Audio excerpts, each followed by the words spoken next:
Hey guys, how's it going? Bellefeuille here. New little video today. Today I'm going to talk about how I started bodybuilding. There's a lot of people that ask me lately, Alex, how did you start?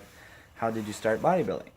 So actually, I was 14 years old when I started getting interested in bodybuilding. Looking at, I remember on YouTube, Ronnie Coleman. That whole, there's probably on YouTube like 20, there's like 20 different parts of that documentary of Ronnie Coleman, and I remember watching everything, and I remember watching it over and over again. So I found it very impressive how a man could, lift that much weight, eat that much food, and that's basically what he was doing of his life. I found it very cool to see someone that was so passionate but also so dedicated, and it was something that nobody else could do. So that's kind of what got my attention, because I've always been the kind of guy that would look at a crowd and kind of do my own thing, do the not the opposite, but do what I felt was right. So kind of standing out. So bodybuilding was that outcast. Um, there's a small percentage of people that can do bodybuilding at that level, right? So I found that it was amazing to be able to get there. So that's how I kind of started looking at videos of Ronnie.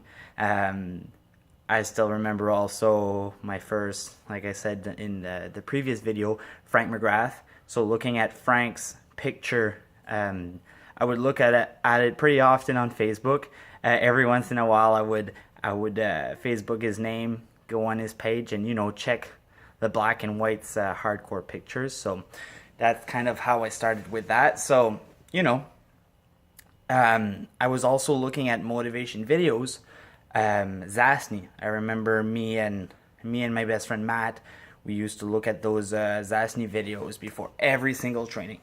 He would come pick me up, and we would sit down and drink our pre-workout, and we would watch 5 or 6 Zasny video before every single workout. So it was like it came like a ritual, and I still do that when I have time. I will sit down and watch motivation videos. It brings me back, and I remember being that 14, 15-year-old kid, going to the gym, and sitting down in front of my computer screen, drinking my pre-workout and watching those videos. So sometimes I go back and I do the same thing I used to do. So at that point, like I said in my previous video, I was a hockey player. So some hockey training.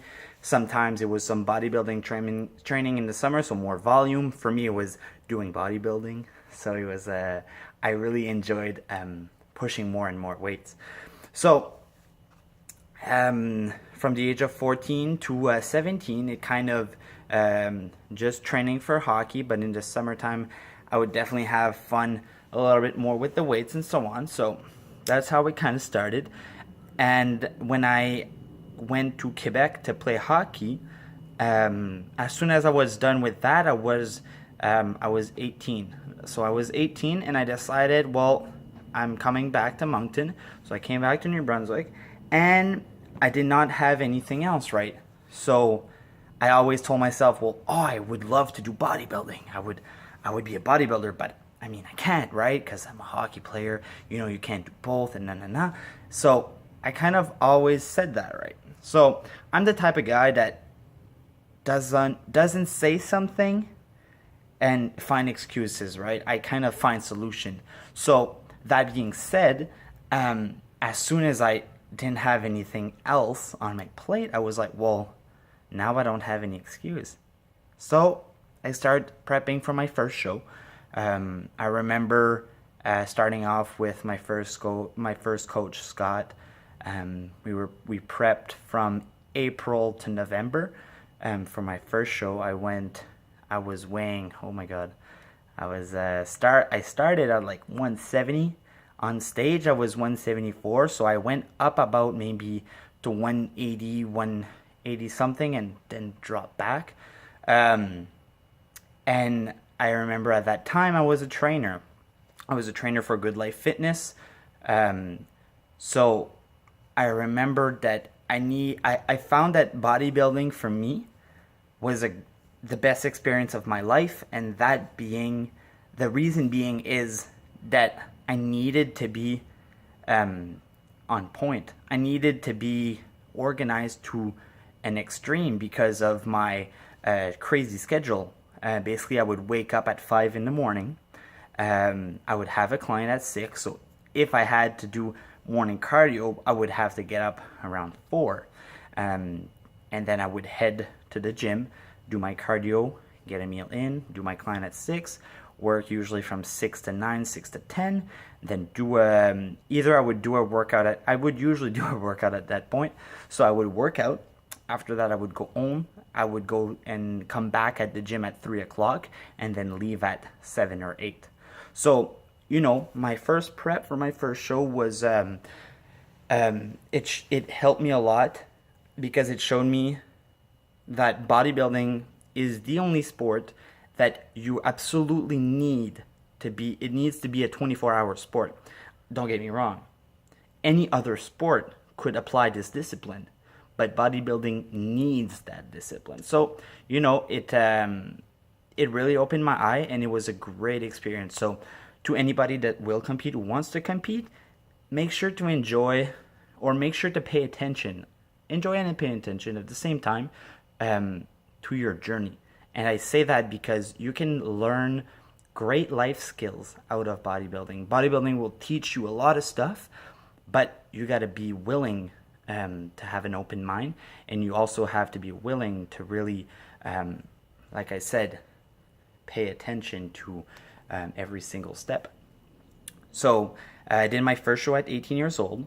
I qualified for the nationals, and basically went at the national being 19 years old. So that prep was a little harder. It was my first prep during summertime, so that was it was a little harder with the heat and everything. I remember the last weeks were tough because I was working in the sun, and I was getting a little dizzy at the end, but only at the end. Everything else was perfect. I was feeling great, feeling a lot bigger. Stepped on stage about 5 pounds heavier. So I was 179 on stage at 19. A lot more conditioned too, so it was really good, but I got my ass whooped at the nationals. Basically, everybody had at least 20 to 30 pounds on me, and that's when I kind of, I realized, well, Alex, you're 19, and you are not 250 pounds, or you're not 220, you're not 230, you're 179. So it was back to the drawing board. I never took any of my shows as a disappointment. I'm very happy with everything I did. I do believe that, we pay to be judged.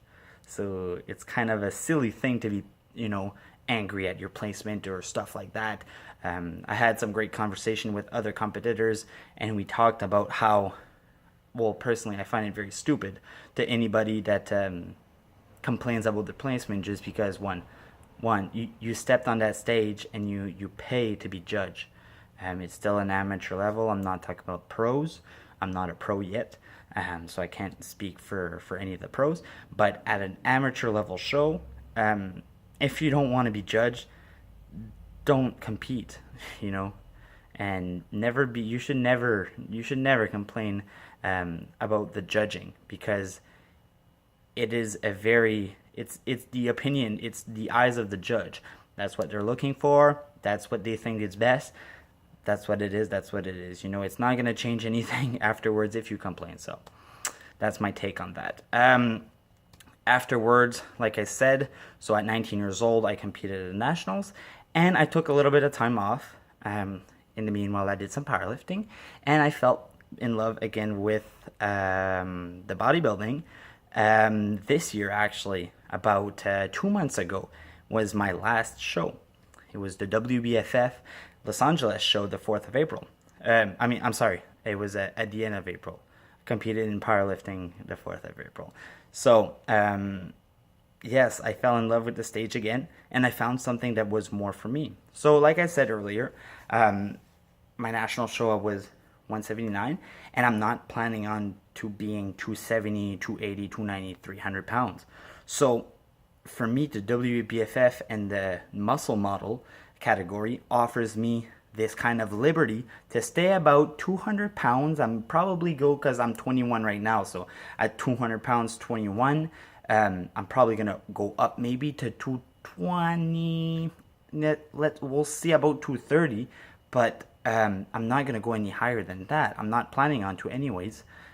We'll see where my genetics brings me, but I'm not gonna push it to be over that weight. So, muscle model and the way that the WBFF works, they bring back a classic bodybuilding look, which is what I personally like. I have a lot of great friends that are competing with the IFBB, that are pro bodybuilders in the IFBB, and I admire them, and I love to see them push themselves and to push that crazy amount of weight on their back and that mass and everything, but I personally will never look like them. I have no desire to, and I never did and never will. So for me, the WBFF is a perfect fit. So I'm very happy about finding that federation. I'm very happy to be competing again. Vancouver, July 25th is my next one. So we're going for the kill with my coach, Eric DeLoro. So Team DeLoro going strong right now. At this moment, I'm in California, sitting on my bed in Los Angeles. So yeah. So basically, we're gonna do Vancouver. That's my future plans for my bodybuilding career, is grabbing my pro card in Vancouver, and after that, going straight to Vegas. So afterwards, we're going to go to Vegas for the Worlds. So that's the game plan for this summer. I'm very excited about everything that's going on. I'm very proud of everything I've achieved with bodybuilding, and I'm also very happy with all the lessons, the life lessons that bodybuilding teach me. So I do believe that bodybuilding is a great and an awesome sport if you want it to be. It always depends on your take, and it always depends on how of an open mind you have, and you need to take everything, basically you need to take everything in, right? So with bodybuilding, you can't let it consume your life. You need to learn from it, but you also need that positive mindset to be able to kind of pursue with the sport. And it also needs to be a passion. It always was for me, and always will. Fitness in general always was, always will. So, for me, it's not hard. Let's say, I don't wake up in the morning, I need to do cardio, and I don't want to eat food and egg whites. And no, I do eat egg whites, and I do eat chicken and spinach on a regular basis, and it's automatic. It got programmed in my head. And, it's not hard for me. I dance in the morning when I do cardio. If anybody sees me in the gym and I have my headphones on, you know what I'm talking about. I'm usually pumping some Afrojack, some Steve Aoki, some Avicii, and I'm usually pretty much raving on the treadmill for about 40 minutes. So, for me, it's a passion, it's a way of life, and I'm very happy about it. So that's kind of how I started bodybuilding. That's my little bodybuilding story, and there's a lot more coming up for me. Thanks for watching, guys. Please subscribe to my YouTube channel, and I'm gonna leave you with this: your life is your message to the world. Make sure it's inspiring. Have a good day, guys.